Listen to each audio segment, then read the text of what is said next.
What's up, people? So we're here. We're still taking out dirt.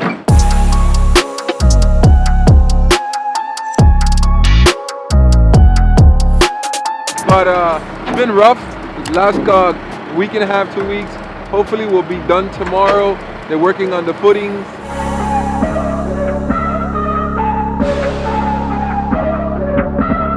And then we could work on the framing, but it's been really tough.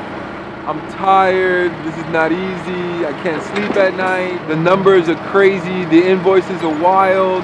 The point that I'm trying to make is, don't try to do this on your first deal.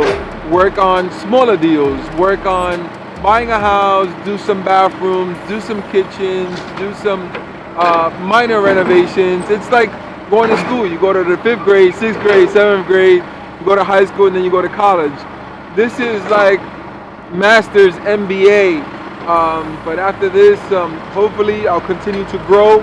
Hopefully you'll continue to grow, trying to get 35 to 50 units, and then hopefully you can get your deal, and then little by little you keep on growing. But reach out to us, we'll help you, we'll walk you through the steps, and our goal is for us to grow together. So we'll teach you, all right? And we'll grow together. Have a great day. Boom!